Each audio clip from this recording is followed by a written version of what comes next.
Oh, hello. How are we doing today? Wait, where are my notes? It's been about, I want to say, 5 days since I've seen Wicked. It's been about almost 6 or 7 reactions later. Okay, I'm getting hot. I gotta take this off. And all I gotta say is, wow. The stuff that you learn when you watch the movie multiple times is astronomical. Like the stuff that I have caught on to the second, the third, the fourth time I watched, and not to mention that there were a couple of reaction channels that mentioned other things that, I caught on to, and I was like, wait a minute. I'm like, that makes a lot of sense. So I will obviously let you know, like, who did that, when that happened. I have a lot of friggin' things to go over. I have a lot of things to go over. There's so many notes on this. I'm just gonna get started. I have to first off by saying, part one was the best. I know you guys got that from my reaction, but I just have to say that one more time. Oh my God. Okay. Also, I must say that there are parts in the movie where I was thinking stuff, but I didn't want to say it out loud. Like, for example, when she first got to the shiz, I was like, imagine if the shiz actually isn't the shiz. Like, I kept thinking that in my head, and I was like, is that a thing? Like, am I just talking shit? You know what I'm saying? Like, I was like, but that's so, like, weird. Like, it seems like a lot of stuff in this movie is very, very foreshadowing. Like, for example, when she walked into the prophecy, when she saw Jeff Goldblum like as a rock next to the balloon and stuff like that, and then she saw the Aussians celebrating her death. At first, when I first saw that, I am not lying to you guys, when I first saw that, I was like, why does that look like Jeff Goldblum? And I completely forgot he was in this movie. So that's the reason why by the middle of the movie, that's why I was surprised to see Jeff Goldblum, because I think I saw him in one quick clip and then I erased it from my mind. I was like, I don't want to know anything else. So sometimes I'm good at that. Sometimes I'm good at when I haven't seen a movie and something slips and it's really not that big. I'm really good at watching other movies to make it disappear. But those are two things that I wanted to mention off the bat, because I don't think I'm going to put them in the reaction, because I'm basically just watching the movie. There's no weird look on my face. I might not. Anyway. Okay. First point. Wizard Evil smile with Road. Oh, yes. When the wizard was like, they get led to me. Why did he say it like that? Does he mean animals? Does he mean he needs the road to look happy and exciting, and he asked the two people that were basically in the prophecy, which is, well, I'll get to that later, what color it should be, because he wants to know what color is visually appealing to animals. Okay, there's one thing. I have a feeling, and I have also a big feeling that's the reason why Elphaba, when she becomes the Wicked Witch of the West and she moves into that castle or makes that castle or whatever she does, that's why she splits the road. So if animals want to choose to go see her, they can go see her. If they want to go see the wizard, they can go see the wizard, which is weird because red usually means bad and yellow usually means good, or at least that's what we think in the first movie. And it's kind of cool because it's kind of the opposite. But I think it's also really cool that Elphaba gives them a choice. She's like, if you want to go down the red road, you can go down the red road and I'll protect you. That's what I think. That's what I believe. Oh yeah, how did he know she was green? Was that mentioned in the letters that Morrible talked about? Also, Morrible, I noticed, okay, let me tell you. Once I heard chistery, I was like, that is the most interesting word. And then I thought of, what do musicals like to do with names? Rhyme. And then I was like, chistery, history. I was like, it makes sense because later on, she's probably going to have a song and she's probably going to, look down at her henchmen, because eventually they're going to figure out that the Wicked Witch of the West is actually their friend. She's probably going to talk to them in some way or something like that, or try, they're going to go to her side eventually. We know that. But imagine if that's one of the songs later on. And then I realized what else rhymes with other people's names. Morrible, horrible. Oh my god. That's how I figured out that, like, you know, people were bad. That's basically how I figured out people were bad. And then I realized that when I was watching a reaction, I want to say like the second or the third reaction. I don't know if it was Real Rejects. I don't know if it was, I don't know who it was. It was one of them. I can't remember who it was. But anyway, I was watching it. And all of a sudden, when Miss Bornable goes, "You'll be doing good," the sound goes from like normal to like haunting. And you know for a fact that she's lying to Elphaba, like straight up just lying to Elphaba. Okay, so those are things that I noticed that no one else mentioned in a reaction channel. And if they did, I'd be very surprised. I did not hear that myself. Oh yeah, does the sister become a witch too, or does she stay with Bach? Well, we know she does become a witch, but does she stay with Bach? Because if you think about it, at the beginning of the movie, those two little girls that are dancing with Glinda, they look strangely similar to Bach. And it would be a lot of sense if Bach's children were confused as fuck what was going on with Elphaba and Glinda because they were friends, and it would make sense that their children would know about their story, and that's the reason why the, you know, curly-haired ginger Munchkin is pissed at Glinda right before she leaves, and she goes, "Is it true you were friends?" Like, the way she looks at her, she was pissed. So keep that in mind. I think that's really left field. I don't think that's gonna it's gonna happen, but it's a very open field for me. I feel like it's a very easy reach. I feel like it could be very easily tied together. Oh, another thing I noticed out of a reaction that no one said, no one mentioned, I swear to God, no one mentioned this, but once they're done singing the song and they see Elphaba, why do they hold shiz and they hiss at her? Is that supposed to represent that she's like,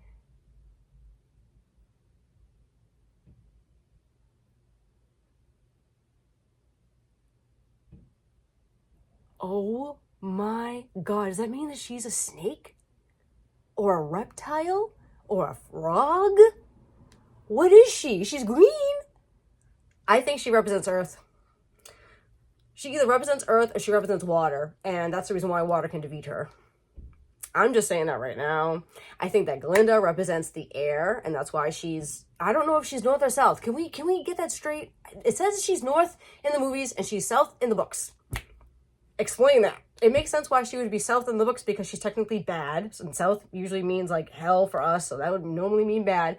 And then west is Elphaba, north is her sister. So does the prophecy mention four sides? Seems like it is. And I think that the prince is the fourth side, because so if you notice, all four of them, except for Elphaba's sister, so three of them, are all wearing different clothes. Elphaba's wearing different clothes, Glinda's wearing different clothes, and the prince is wearing different clothes when he comes along. But he's late. So he kind of reminds me of like, maybe like a floozy animal that's late, and, you know, like maybe like a rabbit, you know, like they're fast and they're like excited and they want to dance all the time, but they don't really care about, you know, other stuff, you know. I could see him being a bird because he dresses in blue, you know. He represents like the, I wouldn't say air aspect, because I honestly think that Glinda represents like air, because Glinda, to me, resembles a butterfly, and she's very like floozy and very look at my hair, and like that's what butterflies do. They flutter and they're beautiful, and they don't care about like the deep, you know, they're dumb basically, you know, and they're pretty, and it makes sense why she can't wear, you know, a uniform. She can't stand out. She has to stand out because she's a butterfly. So it makes sense. So in the dress that she was wearing to the Ozdust, it says a lot. It looks like a flower, but it also feels to me like it looks like a butterfly. So I feel like maybe the not the premonition, the prophecy. The prophecy was for 4 children to be born, north, south, east, and west. And one of them was going to be green, and one of them was going to be the strongest. And in order to do this, I also think that the Oz's story is different, because they said that, you know, the enchanted ones, or what were they called? The people who played Idina Menzel and who played, sorry. They played the Enchanted Ones. Dina Menzel and Kristen Chadwick. I don't know how to say her last name. Please help me down below. I'm just learning her name. Anyway, I feel like when they came in and they were telling the story, it kind of felt like to me, that it was fake. And it also felt to me that, oh my God, I'm hitting so many points right now. I'm so sorry. But it also felt to me that they were making it up. And I felt like, you know, when Elphaba ruined the school at the beginning of the movie, it showed a very prominent figurehead once the wizard was knocked down, and it showed a bear and a couple other animals, and I feel like those were the Enchanted Ones, or the mystical ones. Are they called the mystical ones? Anyway, I don't know. Please help me down below. Anyway, I'm still learning, but I feel like the wizard came and killed them, and then realized that he couldn't read the Grimoire, and then waited around long enough for the prophecy to uphold, or he forced his hand for the prophecy to uphold. So I have another theory. Obviously, we know about the green elixir, and we obviously, you know, think that that's how Elphaba got her color. Yes, I do think that's how Elphaba got her color. I honestly think that the Wizard of Oz took the Grimoire, and basically tried to read it, realized that he couldn't read it because he's not half animal, because, you know, he killed the animals, and who could actually read the Grimoire, and then realized that he needed someone to read the Grimoire, so he created animal/human hybrid, and that's the reason why he had that baby with her mother. And I honestly think that's the reason why once Elphaba was born, she could hear her father talking, because she's so magical and she's so strong that she is aware from day one. It makes sense because, like, in her song, Me and the Wizard, she said, I've been dreaming about this since birth. And when she's falling, she hears, take it away. That was the day she was born. Let's not get it twisted. Humans don't remember anything that's told to them the day that they were born. So I feel like they're foreshadowing something, that she's a very strong being, and that she's not just a human. She's like half animal, and she's very, very strong. I did not know that was the Cowardly Lion. I had no idea. I don't know what reaction channel taught me that. It was either Real Rejects or it was, I know Mello taught me. Mello definitely taught me that it was the Cowardly Lion. I think there was another one. Crap. Oh, I can't remember. I know there was another reaction channel that I watched that probably told me that that was the Cowardly Lion. I had no damn clue. No idea. That's awesome. So we kind of know the timeline. The Cowardly Lion was a baby when this is starting, and the Cowardly Lion is what? A full adult? So maybe like 10 years later? Who knows? Yeah, why does Miss Morrible get Elphaba angry at first? It's almost like she knew that, like, she had to get her angry in order to... I need to make a little bit of space in my phone, but... So basically what I was getting at is that Miss Morrible basically gets Elphaba mad, and she knows she has to get her mad in order to get her powers working. So I kind of caught that. She, like, looked up to the ceiling and she kept talking about it. So I think Miss Morrible was actually the one who was the horrible one who wrote the words on the board. Elphaba likes the dark. Like amphibians. Like reptiles. Amphibians? Yes.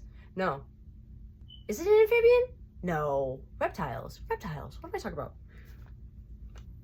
And they show that when they're, like, doing unadulterated loathing. Because, like, they're showing, like, Glinda likes the air and she likes the sun, like butterflies, and then Elphaba is, like, a reptile. Like, you know, she likes she doesn't hate the light. She just, you know, likes to sleep in the morning, which kind of makes sense. Oh, I thought it was really cool at the very, very end where it said to be continued, and it was in green, which basically, like, says, like, we're getting the rest of her story.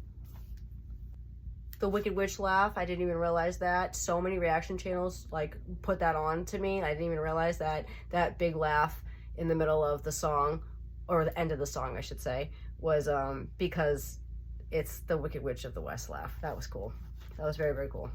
Oh my God, why does Glinda say outlive a lie at the beginning of the song? She says outlive a lie. And I caught that when I first watched it. I was like, what am I watching? What is going on? You know? Yes, the wizard is taking over. Oh, so Morrible came to see her and the wizard because she knew like it was history. So she knew that it's like something was going to happen. Humans versus animals. I feel like the wizard is telling the animals that it's the humans, and then telling the humans it's the animals. So is the reason why Glinda's partial is so that she just doesn't get killed? Or is she partial because she's like floozy and like just doesn't like think that way? Or it's because like the people she's always looked up to are finally saying like this is not okay, so that's the reason why she's going along with it? Glinda knows the mom's whole story. So does that mean that later on she like goes and talks to the wizard and the wizard tells her what happens? Because like she knows about the affair. That was weird. Oh, they're called the Great Ones. That's what they're called. They're called the Great Ones, and they sing Save Us? Huh. I feel like Cynthia Erivo in certain syllables, in certain songs, I feel like Cynthia Erivo in certain songs sounds like Bette Midler. I'll probably try to put a clip in here if I can remember. Light smile, like the lily, she wins it. Oh yeah, why can't the goat speak anymore? I don't know if it's like the representation of like, you know, all of the magic that's being taken. Is the magic being taken from the animals and that's the reason why they can't talk anymore? I don't exactly get that. Like I get like when you put them in a cage, they can't talk anymore, but like can you take the magic away from them and then take their voice away? That would be really, really, really sad. Does the Wicked Witch, or sorry, does Nessarose then take over Munchkin Land because of what Bok did to her? Because it sounds like in like, you know, The Wizard of Oz, it sounds like the Munchkins are scared of both witches, and maybe that's why she's bitter about what happened. So once I saw like another reaction channel react to Wicked, there was something about the way Jeff Goldblum was singing. It just sounded like when he said, I always wanted to be a father, I was like, oh, okay. I was like, I get it now. Because like by the end of the movie, I had a feeling that it was her father. But then when I watched the movie again, I was like, okay, yeah, it makes sense. And then when he says, Elphaba, is that you? Like, he says it with such heart and such, like, love. He's like, he really didn't mean to, like, scare her, which I really, really appreciated. You can tell that that's her father. Is this the reason why the lion is cowardly? Because the animals, like, can't fight against anyone? And they're, like, left alone? And that's the reason why he's, like, scared, is because he's alone in the woods and he has no family and everyone around him is, like, dying, getting captured? That would be so sad. Why does Fiyero, is that his name, Fiyero? Why does he leave at the end of number 1? Why does he leave at the end of number 1, and why does he leave the Wicked Witch of the West castle at the beginning? I think that's Fiyero, that's my guess. I have no idea, but that's my guess. So when I was listening to the beginning of the movie a couple of times with a couple of reaction channels, I started to hear Jeff Goldblum more when they're singing the Little Elixir song. And then, you know, the first time I watched it, I didn't even realize you don't even see his face. And then the second and third time, I was like, oh, strategic. Gotcha. Why is the sister home? Why did Nessarose go home? Is that because of, like, all the stuff that went down with the Wicked Witch of the West? Like, they showed Bok and everyone, like, going to, like, the boats, but, like, they knew what was going on? Like, this is, like, history? Like, this is, like, you know, like, this is bad enough that everyone has to go home? Like, and then the dad dies? Like, okay, interesting. So I think that the witch turns Nessarose's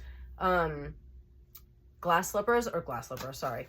So I think that Elphaba turns Nessarose's slippers red to protect her in order to fulfill the dad's wishes, to protect Nessarose. I feel like the grimoire is in a different language because only animals can read it. So that's the reason why the wizard as a human can't read it. Oh yeah, there was a snake in the band. That was the only snake that was shown. And then there was a frog that was shown at the beginning in the water, which was really weird because she technically can't touch water. I don't know if that's like a new thing, a new development, or she always can't touch water. That would be really interesting to know. What else? I said maybe the solution was giving to Elphaba and accidentally gave her powers and made her green.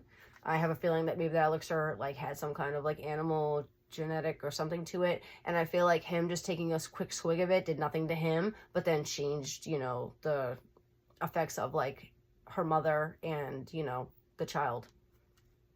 Is Elphaba related to the Great Ones? Or is she just an animal?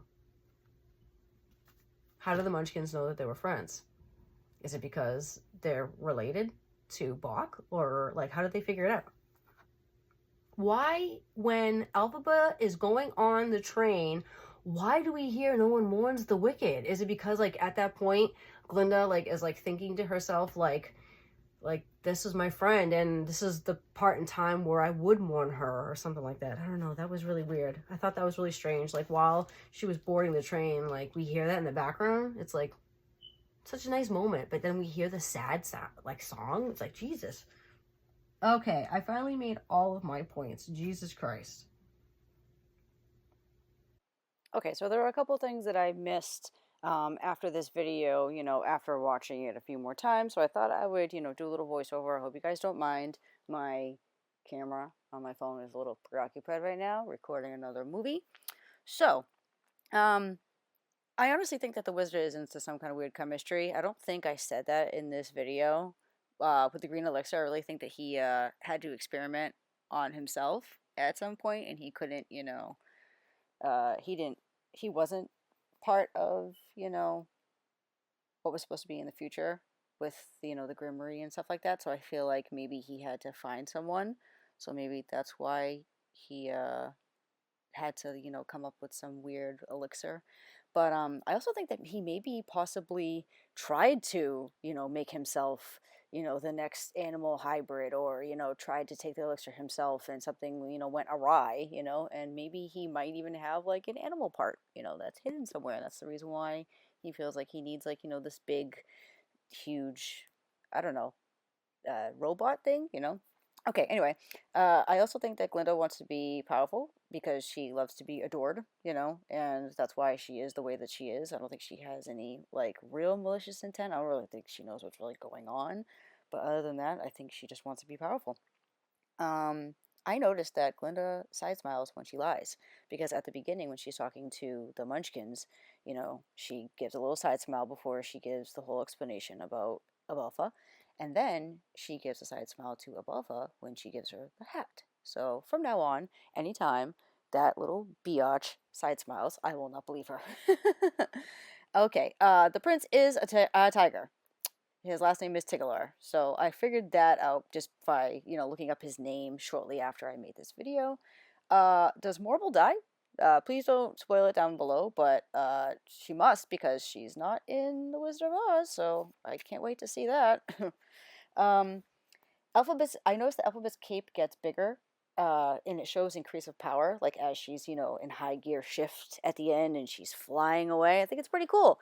I noticed that after like watching it like maybe like a bunch of times because of like the musical change. I thought that was really cool.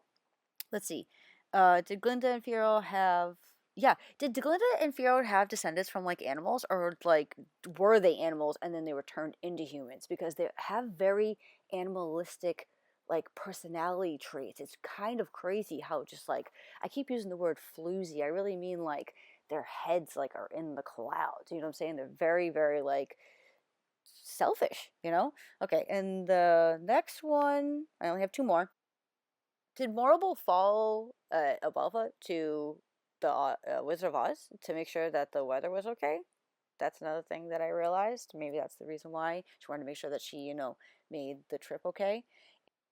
Okay, so I honestly don't know how I missed the whole like rain and she, with the umbrella and how she was protecting her the whole time. I honestly think I was in a haze when I was watching this movie, because there were points where I should have like caught, like even when she wiped her tear. Like when I watch that, I literally cry like a baby. And the very, very last thing that I have to say about this movie is it still makes me cry every single time I watch it. Every single time I see the broom scene when she grabs the broom, it gives me chills. And every single time I see her as a child, I absolutely lose it. So thank you so much for watching. That mean that the Glinda quote from the original Wizard of Oz was very strategically placed at the very, very beginning of the movie, and it's the very, very first thing that Glinda says? She asked Dorothy if you're a good witch or a bad witch.